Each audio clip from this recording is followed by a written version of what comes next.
mestre de amor e de luz. Querido Jesus, que nesta noite possamos receber as tuas bênçãos e que possamos sair daqui, desta casa de oração, em paz, animados e reconfortados pelo seu amor divino, que quer a todos nós em felicidade. Corrige, Senhor, a nossa vida e ajuda-nos no nosso caminho, para que sejamos cada vez melhores. Abençoa o nosso confrade de hoje, que vai fazer a palestra, nosso irmão Eurico, que ele possa transmitir para nós as bênçãos de Deus e as esperanças que a tua mensagem trouxe para cada um de nós. Agradecemos aqui aos espíritos amigos e benfeitores que nos auxiliem, que nos dê fé, que nos dê confiança. E rogamos a nossa Mãe Maria Santíssima, a mãe de todos nós, que na terra recebe as bênçãos com tanto sofrimento aqui na terra de agora, nós queremos pedir a ela que nos abençoe com a prece consagrada a ela. Ave Maria, cheia de graças, o Senhor é convosco. Bendita sois vós entre as mulheres. Bendito é o fruto do vosso ventre, Jesus. Santa Maria, Mãe de Jesus, rogai por nós, os pecadores, agora e na hora de nossa morte, que assim seja. Boa noite, irmãs, boa noite, irmãos. Que a doce paz do Mestre Jesus nos envolva nesses instantes. Em primeiro momento, agradecer profundamente a Deus, nosso Pai, pela oportunidade de podermos estar numa casa espírita, aonde todas as condições se apresentam favoráveis para todos nós, para que a gente aproxime um pouquinho mais de Jesus. E nesses instantes dessa aproximação, poder colher do nosso Mestre amado as suas vibrações amorosas, que tanto nos sustentam e nos curam das nossas dificuldades. Aproveitar o momento para poder refletir sobre o seu Evangelho. Agradecendo a Jesus e aos Espíritos amigos, a gente costuma lembrar sempre da pequena capacidade que a gente tem. Assim pedimos a Jesus que seja Ele o coordenador dos estudos dessa noite e que os amigos do plano espiritual, espíritos amigos que aqui já estão presentes, possam fazer uso da nossa palavra, nos intuindo a entendimentos mais profundos e superiores. Especialmente eu e a Aninha, para quem não conhece, é meu anjo da guarda encarnado, as esposas são nossos anjos da guarda, né? A gente agradece muito a oportunidade do trabalho aqui nessa casa. Retornando às atividades em Goiânia, nós não paramos durante o período da pandemia, nós tivemos que cumprir com algumas missões em diversos hospitais, reestruturando hospitais, preparando para a pandemia, e a gente teve que se deslocar para outros estados, para outras regiões, outras cidades. E nesse período, inclusive as casas espíritas ficaram um pouquinho paralisadas, né, nas reuniões públicas. Mas o espírita, ele não escolhe nem tempo, nem hora e nem local. O nosso planeta é a área de trabalho de nós espíritas. Portanto, a gente continua sempre sendo espírita. O tema da noite, nós vamos comentar sobre o trabalho na casa espírita. Mas, antes, nós trouxemos uma imagem para nos lembrar que nesse ano está completando 160 anos da edição do Evangelho segundo o Espiritismo. Para quem não conhece ainda bem a doutrina, o Evangelho de Jesus com o Evangelho segundo o Espiritismo é o mesmo. O que ocorre é que Allan Kardec, sua esposa Gabi e vários trabalhadores do plano espiritual e do plano terrestre na França, naquela época, eles fizeram um trabalho de excelência pedagógica. Eles buscaram as reflexões do Evangelho de Jesus, dos evangelhos canônicos e também dos não canônicos, para colher as impressões, as citações e os exemplos de Jesus nos aspectos morais. Então, o aspecto moral do Evangelho de Jesus, ele é inquestionável em qualquer dos povos, em qualquer das religiões. A moral de Jesus não se discute, ela é tão elevada que nós não temos nem a capacidade ainda de entendê-la com profundidade. Diante disso, Allan Kardec, sua esposa Gabi e seus companheiros dos dois planos selecionaram as partes que tratava da moral de Jesus e elaborou essa obra que nos auxilia sobremaneira a compreender. E a gente sempre lembra que a gente refere-se sempre que a doutrina espírita ela tem a sua base no Evangelho de Jesus. E aí, uma análise interessante é essa. Se a base da doutrina espírita é o Evangelho de Jesus, por que então não foi o primeiro livro, o Evangelho? O primeiro livro foi o Livro dos Espíritos. Mas tem uma razão, porque o Livro dos Espíritos é a parte filosófica, é a parte que nos faz pensar, e é a parte que nos faz conhecer, inclusive, a nossa própria origem. O que sou? Por que estou aqui? De onde vim? Para onde vou? Por que e para que estou aqui? Portanto, nós necessitávamos de nos conhecer, de saber quem somos nós. Aí veio o Livro dos Espíritos, com as suas perguntas e as suas respostas. Ok, então já que a gente agora já conhece a gente, então o que virá depois? O Evangelho. Seria uma análise lógica, mas não foi. Foi o Livro dos Médiuns, que é a parte científica da doutrina. Então nós tivemos a parte filosófica, aí vem a parte da ciência, que nos faz compreender sobre os fenômenos dos dois planos, do plano espiritual e do plano material, e a interseção e a integração desses fenômenos, à luz de uma ciência inquestionável. Ok, agora nós temos a filosofia, a ciência. Agora vem a moral. É o triângulo da doutrina espírita, filosofia, ciência e moral. E aí nós tivemos essa obra chamada Evangelho segundo o Espiritismo, que não é um evangelho do movimento espírita, é um evangelho que analisa as orientações e os exemplos de Jesus à luz da compreensão que hoje nós temos da filosofia e da ciência.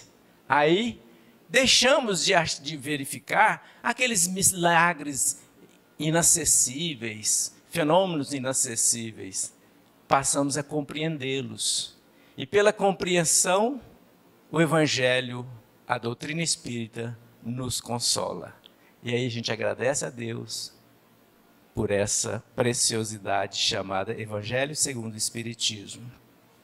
O tema da noite é a gente fazer uma reflexãozinha sobre o trabalho abençoado na casa espírita.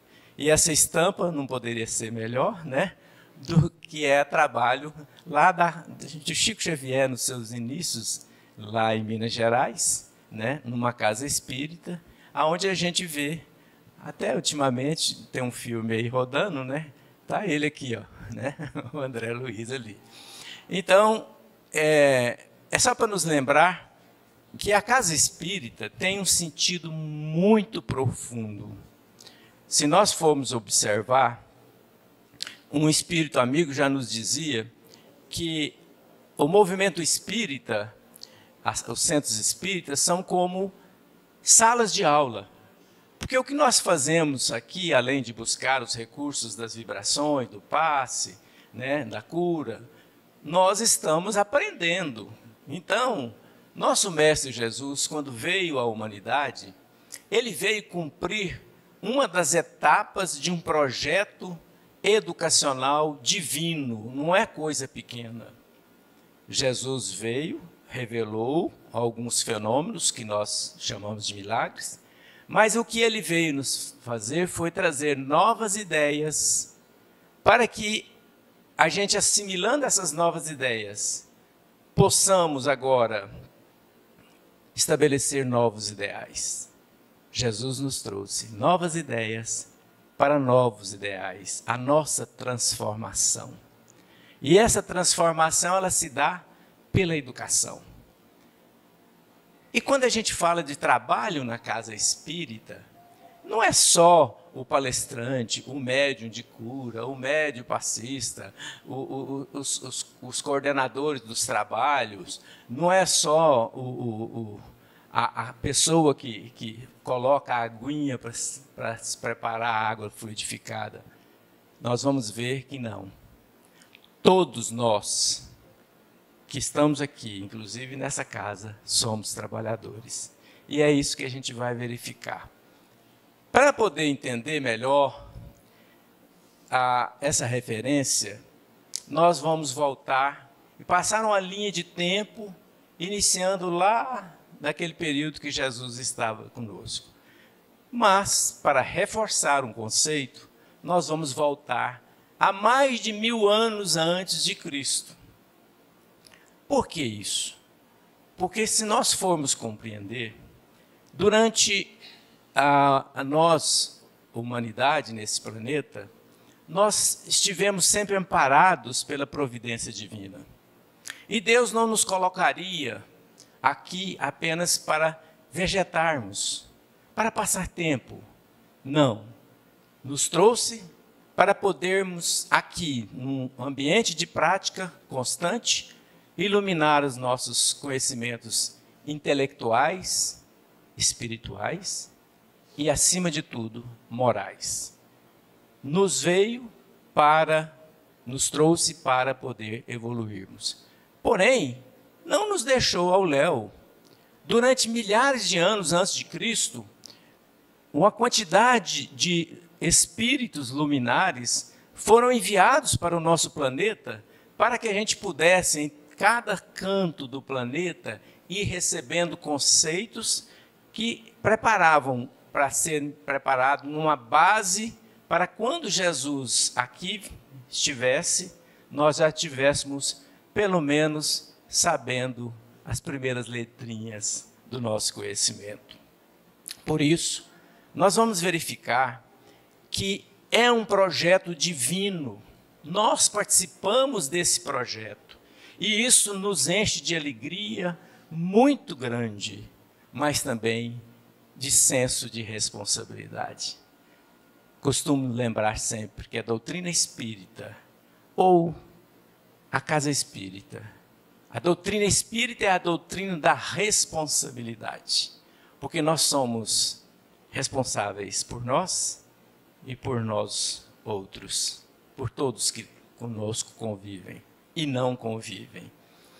Nós vamos voltar lá, 1000 anos antes de Cristo, já existia na Índia uma doutrina chamada jainismo, Jaini.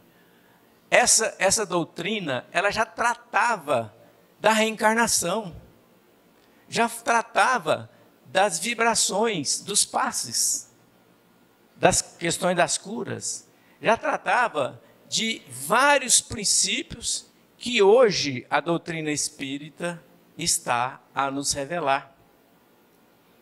Portanto, lá no passado, Jaime foi um dos espíritos que veio para poder trazer conhecimento.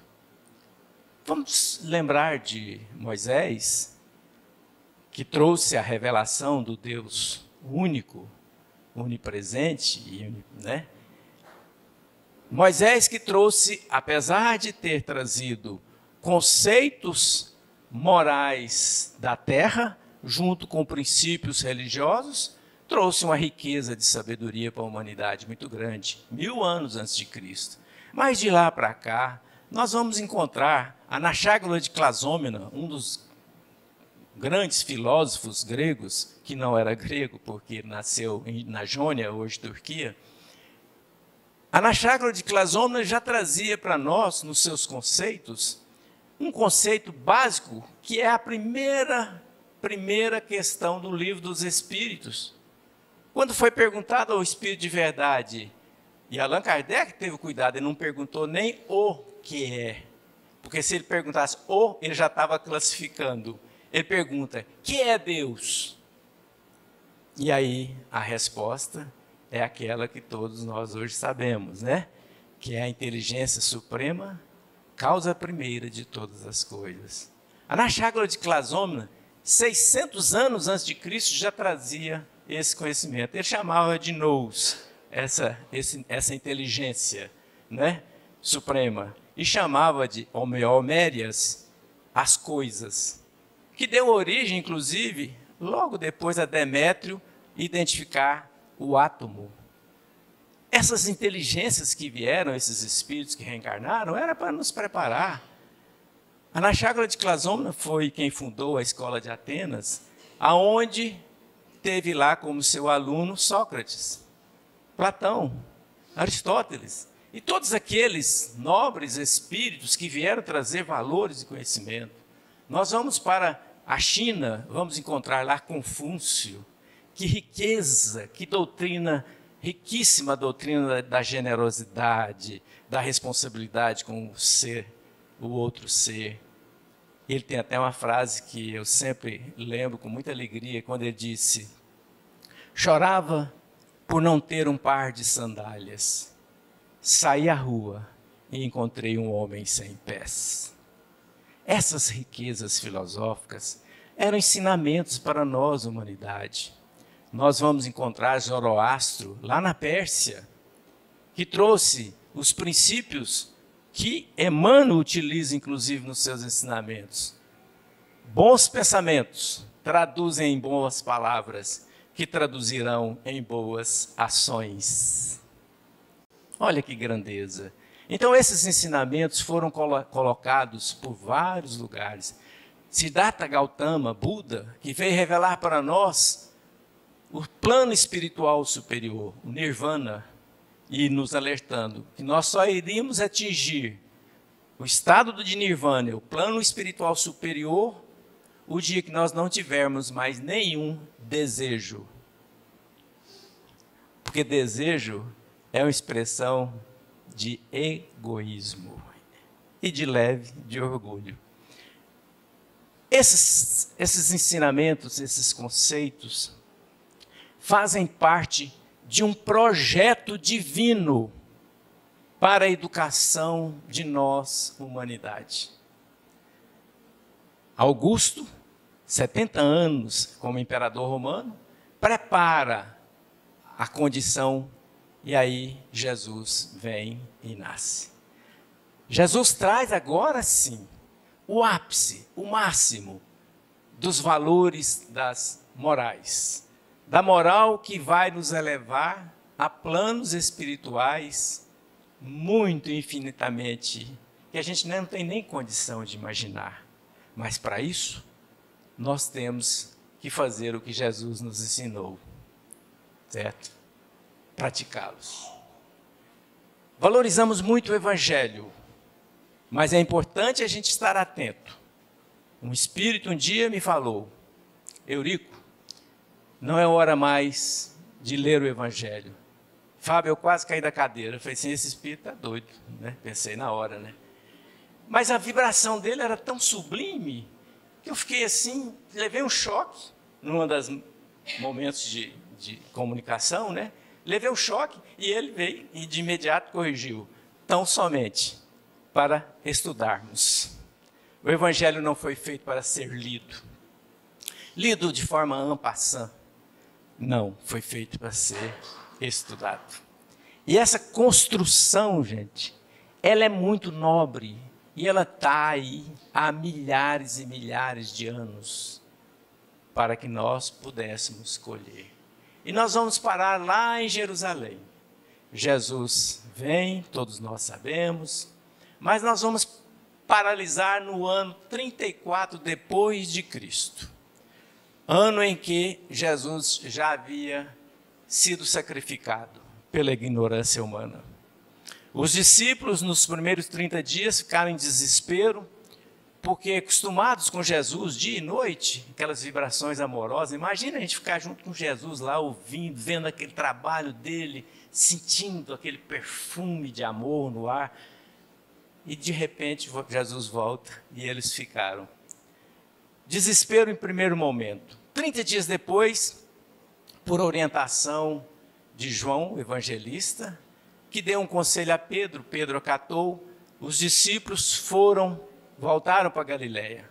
Trabalharam lá durante 30 dias, até aquele dia em que eles, sentindo a saudade muito grande de Jesus, retornaram para a praia e, ao chegar lá, resolveram subir uma pequena colina que tinha.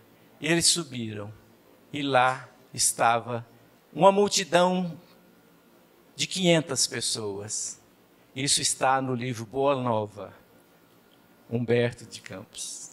Lá naquele momento, as pessoas comuns tinham também saudade de Jesus. E estavam todos lá reunidos quando Jesus aparece e convoca os 500. Então vamos lembrar, primeiro foram 12, depois 15, depois 20, depois 70, depois 500. E nesse dia, Jesus convoca todos para trabalharem na divulgação do Evangelho, mas na divulgação da forma que deve ser feita, com o nosso exemplo. E aí, os discípulos voltaram, nos 30, voltaram para Jerusalém. Ao chegar em Jerusalém, foram repreendidos. Tiago, filho de Zebedeu, irmão de João, evangelista, é morto pela espada romana. Pedro é aprisionado. E lá, por obra de uma instituição de espíritos, consegue ajustar uma condição para que Pedro escape da prisão. Ao escapar, se uniram, os que sobravam, né? E resolveram cair fora. Até eu iria primeiro, né? Que aquela repressão violenta aqui nesses muros, eles pegaram um trecho, uma trilha, rumo a Samaria, porque Samaria era uma região que os hebreus não gostavam. Aí foram para Samaria. No meio do caminho, apresenta Jesus. Fala, não, onde é que vocês estão indo? Não, nós vamos divulgar o Evangelho. Não, vocês voltam lá para Jerusalém. É lá que tem que começar, porque lá já foi plantada a sementinha. A semente do exemplo e dos ensinamentos, o Evangelho. E aí então eles voltam. Só que não foram para dentro do muro. Ficaram nesse trecho que vai para Samaria, arrumaram um lugar lá, dormindo no relento, se ajeitaram lá e ficaram conversando. E as pessoas que passavam, e muitos procurando Jesus, o Messias, porque não sabiam que Jesus já tinha sido crucificado. Muitos passavam por lá. E aí, lá, os discípulos contavam as histórias de Jesus. Já estavam divulgando o Evangelho. Quando então, isso no ano 34, começaram a surgir boatos dentro de Jerusalém, que fora dos muros lá de Jerusalém, lá estavam os do caminho, os trabalhadores, os discípulos.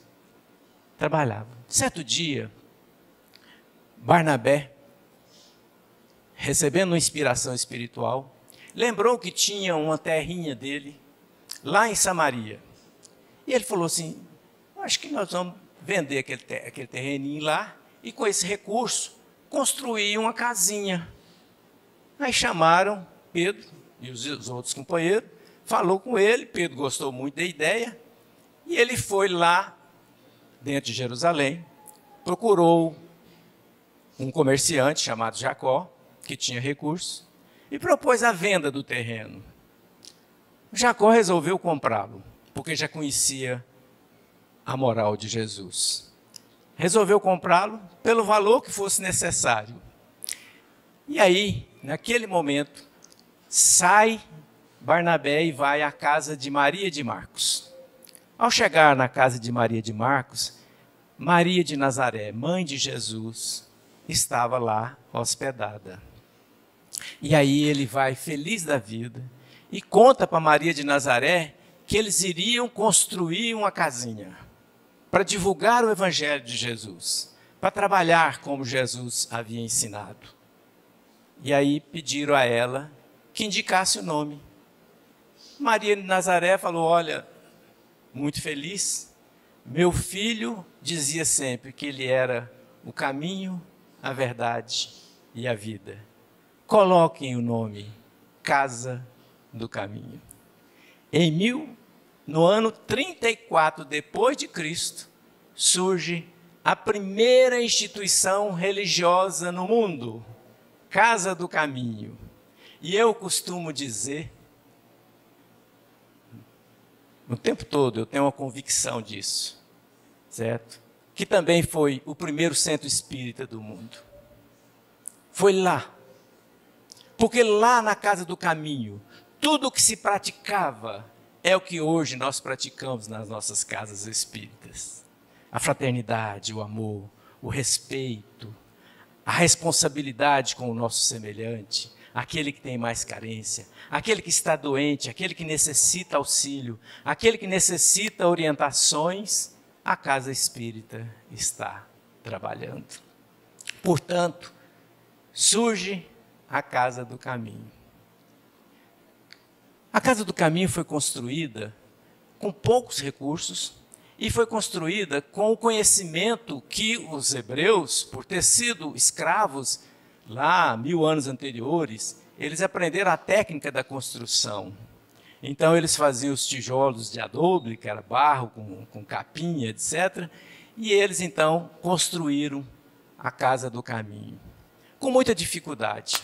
Mas construíram porque iam chegando pessoas, mais pessoas que tomavam conhecimento e iam ajudando a construção. Só que certo dia começou a ter problema, porque as pessoas chegavam no fim do dia, os trabalhadores, todos com fome, e eles não tinham o que comer.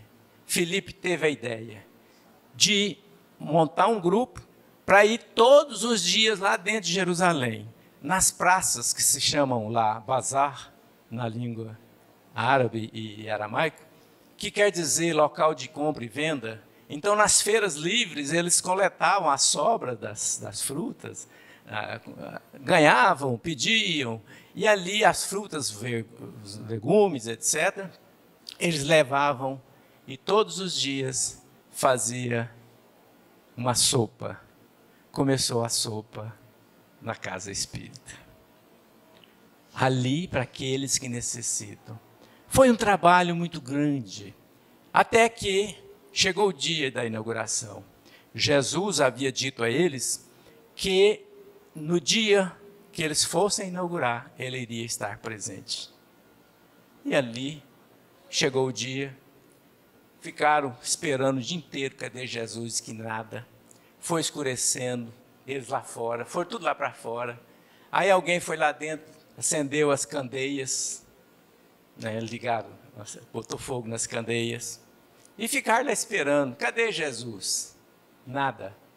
Resolveram voltar. Quando eles entraram, estava Jesus e 2 espíritos ao seu lado. A emoção tomou conta de todos. Imagina Maria de Nazaré, Maria de Marcos, aqueles discípulos vendo aquele Jesus iluminado. Eles entram e Jesus então agradece a todos o esforço, mas fez algumas recomendações. Pediu a eles que nunca deixasse que a candeia da simplicidade, da fraternidade e da união se apagasse naquela casa. Há candeias da caridade, da fraternidade. Naquele momento, Jesus pede que todos fechassem os olhos, que ele ia fazer a prece. E ele faz uma prece muito bonita, de agradecimento a Deus por aquela obra. Quando ele encerra, que as pessoas abriram os olhos, cadê Jesus?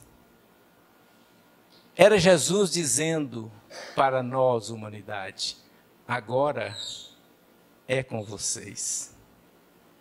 Agora vocês tocam. A obra já foi iniciada. 34 anos depois de Cristo. Foi muito tempo de trabalho. Foram 36 anos que essa instituição funcionou. No primeiro momento, com os primeiros trabalhadores.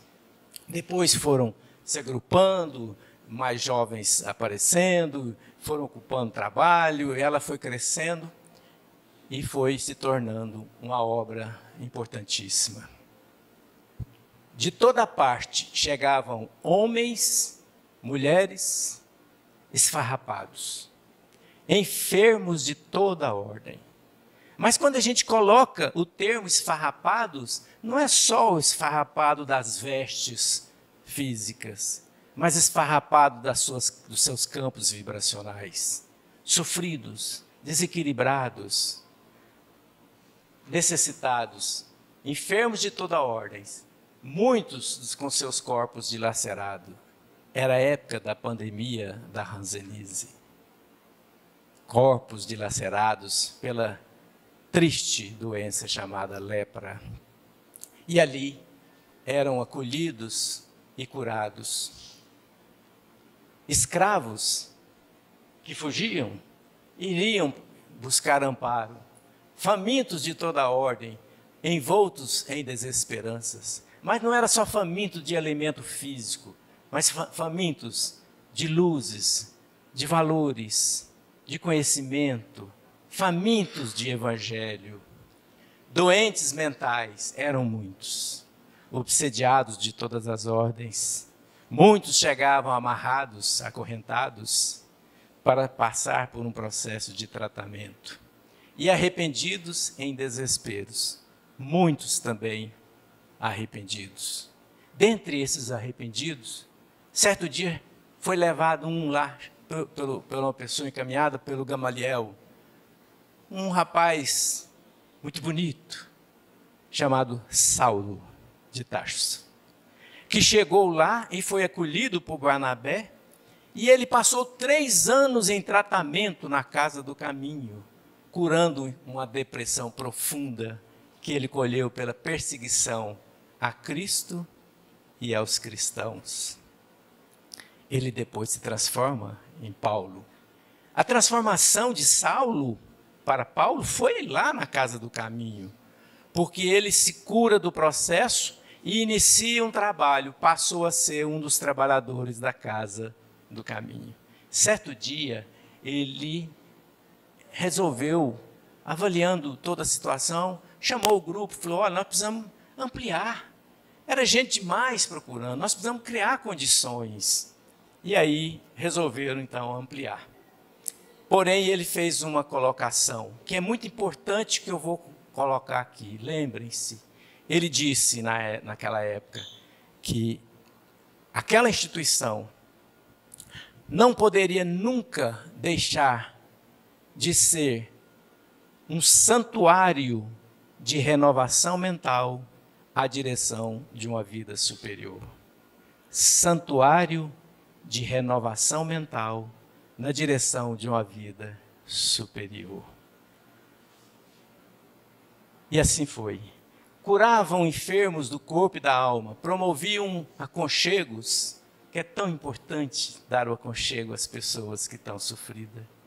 Certo? A atividade fraterna na casa espírita, o coleguismo, o companheirismo, certo? O respeito com as dificuldades dos semelhantes, certo? Porque muitas vezes as pessoas chegam com problemas seríssimos na instituição espírita, ela não pode ser classificada como um espírito doente, ruim, que está ali para ser recuperado. Não. Aqui na casa espírita é recebido como um irmão necessitado, como eu também sou. Portanto, a autoestima estimulavam o bom ânimo, sem descuidar de um bom combate. Qual era o bom combate? Qual é o bom combate? É nós lutarmos contra os nossos vícios morais, contra as nossas fraquezas. E aí a instituição, ajudava a construir no coração do sofredor um sentimento novo. É a descoberta de uma nova vida, de renovação e mudança. Uma nova visão da vida, não mais aquela vida apenas vinculada à matéria, agora é a vida espiritual, que nós vamos descobrindo dia a dia, que nos leva à luz, em que o amor é o ponto culminante para um mundo melhor. Essa instituição, nos primeiros momentos, os discípulos, depois de estruturado, ficar por lá um tempo, aí saíram, uns foram para Roma, outros foram para a Turquia, para a Grécia, para a Etiópia. Saíram os mais idosos e os mais novos foram ocupando os espaços. O trabalho era excelente. O trabalho de mediunidade era excelente porque um grupo de mulheres eram valorizados como devem ser. Eram elas que cuidavam dos trabalhos mediúnicos. E tinha um trabalho excelente naquela instituição, porque muitos chegavam com suas feridas, sofrendo, e ali havia uma produção de ungüentos. Hoje a gente chama por aqui de pomadinha do vovô Pedro. Era lá fabricando, certo? O acolhimento foi dado. Porém, certo dia, Vespasiano era o comandante das tropas romanas na Palestina. Ele trazia um certo equilíbrio. Mas aí ele resolve fazer uma visita a Roma e deixa no posto, no seu lugar, como comandante, um general que era seu filho, chamado Tito. Tito, por razões que não vamos discutir aqui agora, resolveu promover uma guerra. E aí inicia-se uma guerra. E ele invade várias cidades, vários locais, e com seu exército, eles sitiam a cidade de Jerusalém. Isso foi em abril do ano 70. Em outubro, 10 de outubro, 10 de agosto eles invadem. Em 10 de outubro do ano 70, eles começam a incendiar o templo de Salomão.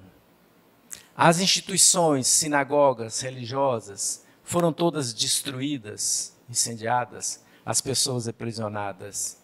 E lá se foi também a Casa do Caminho.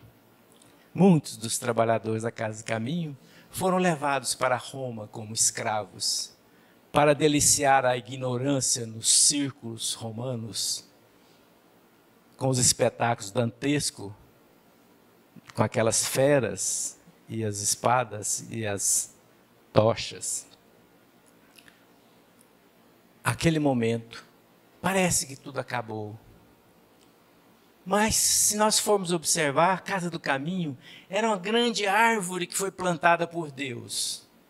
E essa árvore deu muitas flores, deu muitos perfumes de amores, de exemplo, de caridade. Deu muitos frutos e deu muitas sementes. Foi destruída no seu físico, mas as sementinhas foram coletadas pela espiritualidade e muitas dessas sementes permaneceram nos corações dos homens e das mulheres que lá um dia receberam a assistência espiritual e moral. Passou-se anos.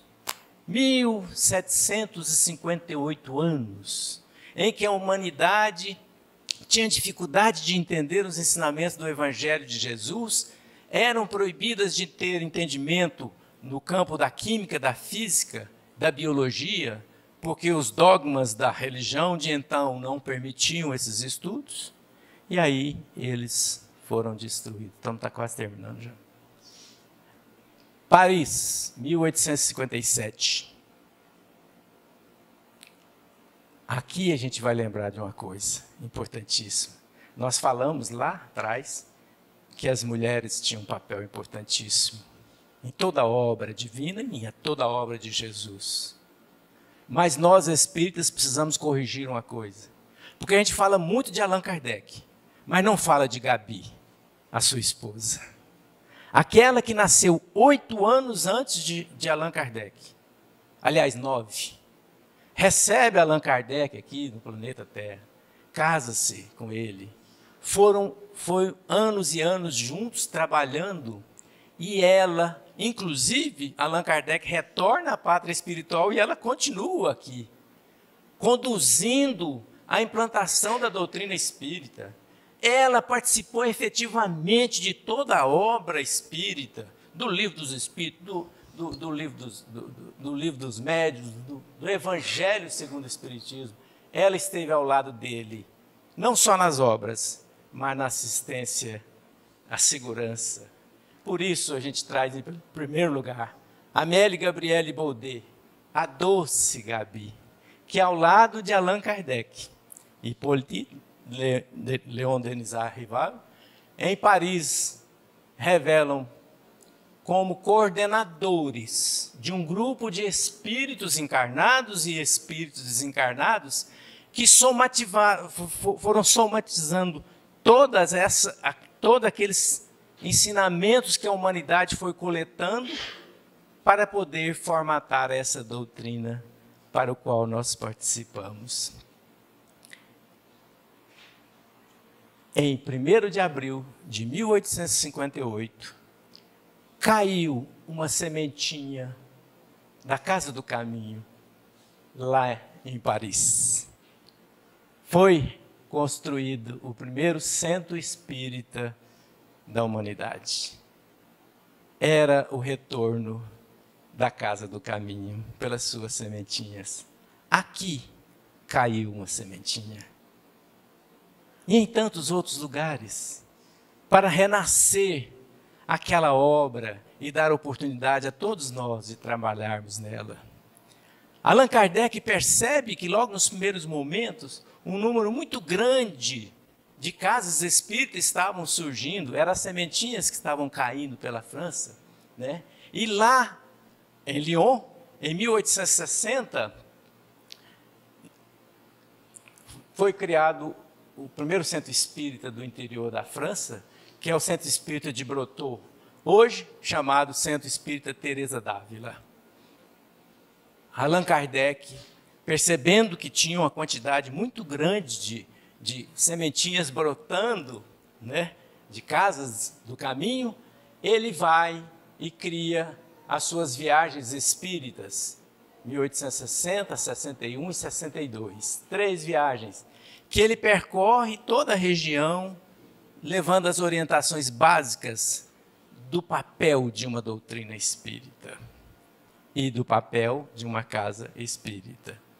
E lá, em 1862, ele é chamado para uma reunião nessa casa com vários de outras cidades, vários dirigentes de outras cidades, e ele nos fala um discurso. E eu trouxe para vocês trechinhos desse discurso, que é uma pérola da humanidade. Olha o que Allan Kardec vem e coloca para nós. Eu até coloquei numa moldura cheia de florzinha, de tanto que eu admiro essa fala. Olha o que ele coloca para nós. Coloco em primeira instância, o consolo que é preciso oferecer aos que sofrem. Primeira instância nas nossas casas espíritas. Esse é o nosso papel. Que era o papel lá da casa do caminho também. Erguer a coragem dos caídos. Olha que beleza, é uma preciosidade. Ele não fala erguer os caídos, ele fala erguer a coragem dos caídos. E eu humildemente peço a liberdade de fazer um complementinho aí. Erguer a coragem daqueles que um dia se deixaram cair. Porque somos nós que nos deixamos cair. Arrancar um homem de suas paixões.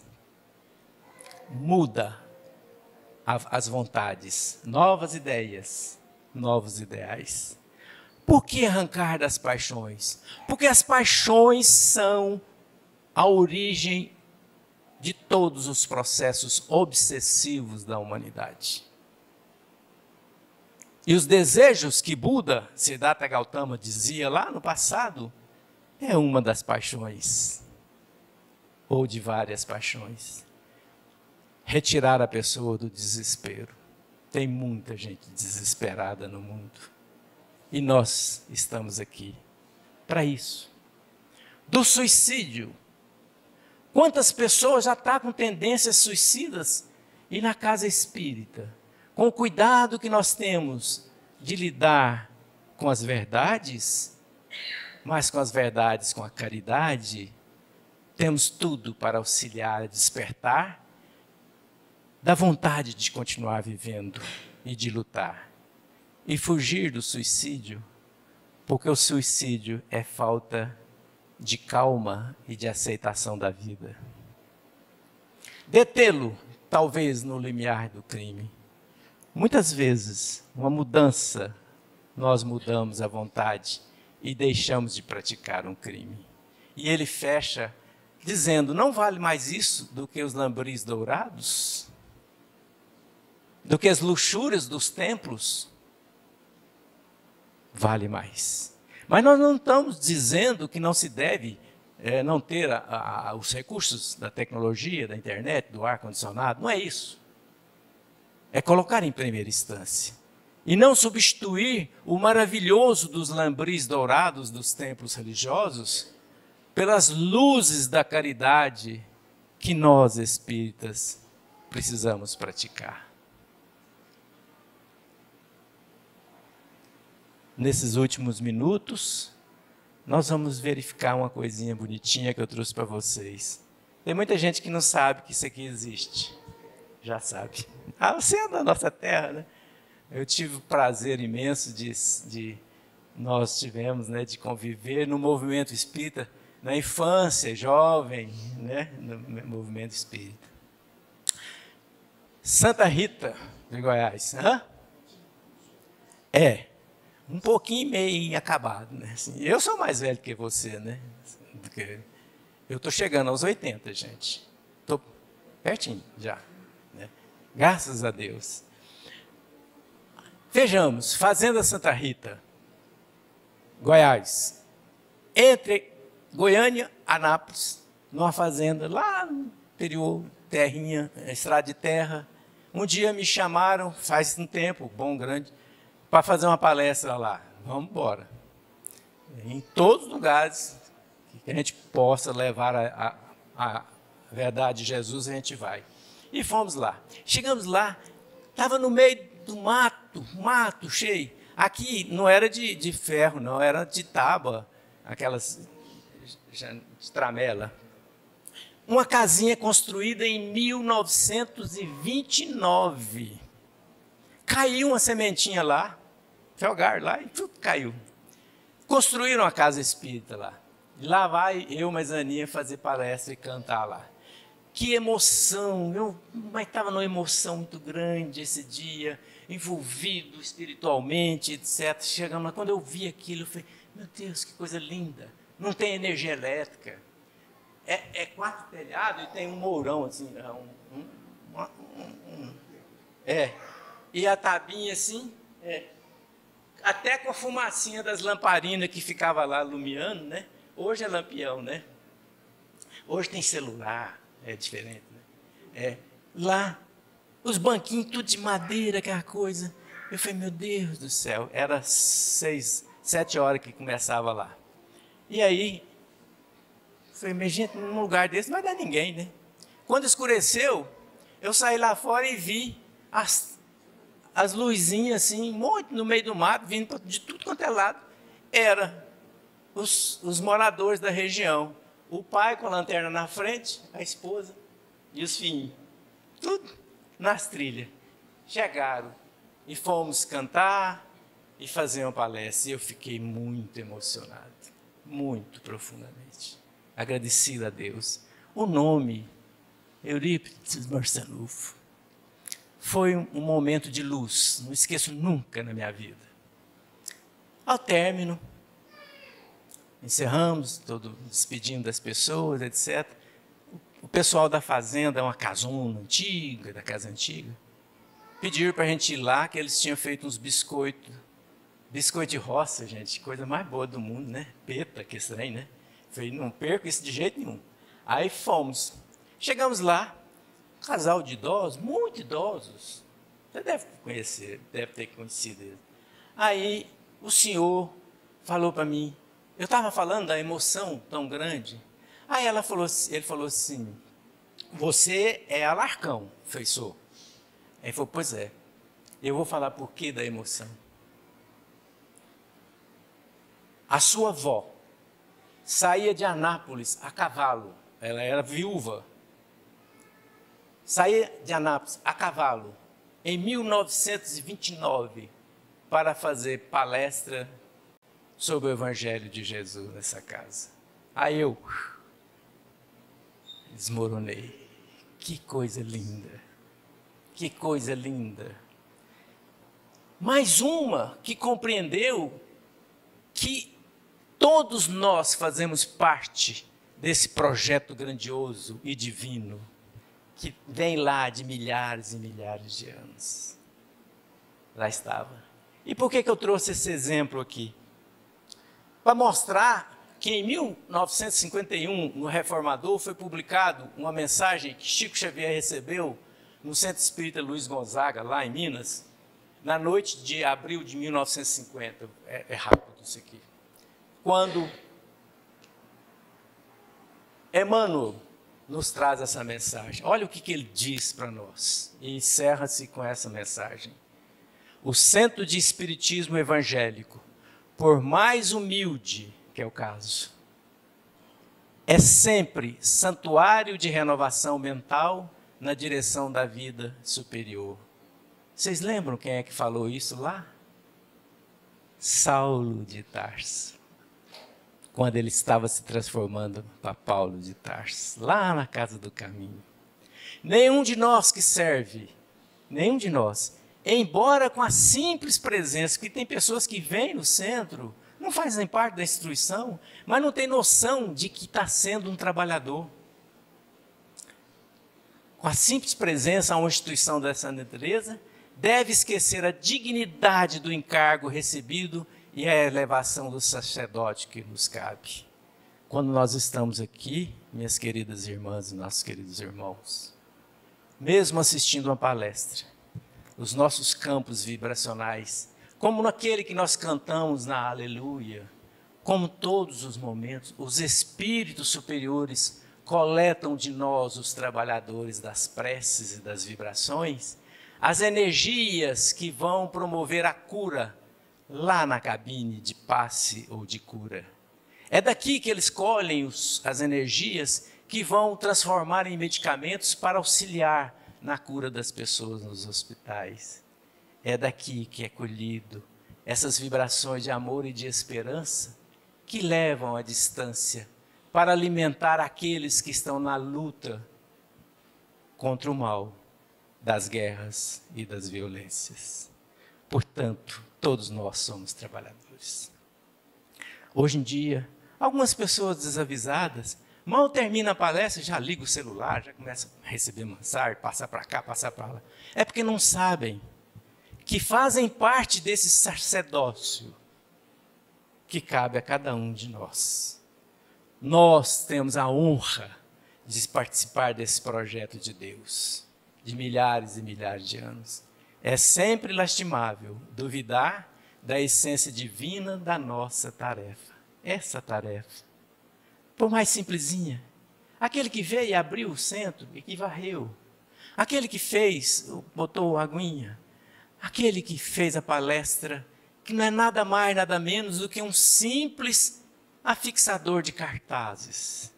Porque os cartazes já foram escritos pelos espíritos superiores. Nós saímos por aí, pregando os cartazinhos. Somos todos parte dessa essência divina.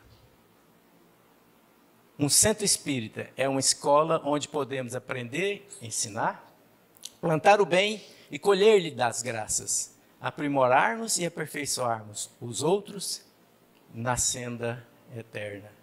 E a gente fecha lembrando, os que dele se avizinham, aqueles que se avizinham, um dia ou outro vem aqui, não.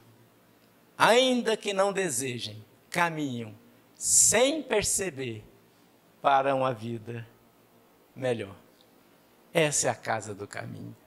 Aqui caiu uma sementinha e nós fazemos parte dela. Encerra a união de nossos trabalhos, de nossas preces, constrói paz e amor. Esse feixe de luz das nossas preces, das nossas vibrações de amor, conseguem acabar com as guerras também. Faz parte do nosso trabalho. Muita paz, muita luz para todos. E que nós possamos continuar participando desse projeto divino. Muita luz.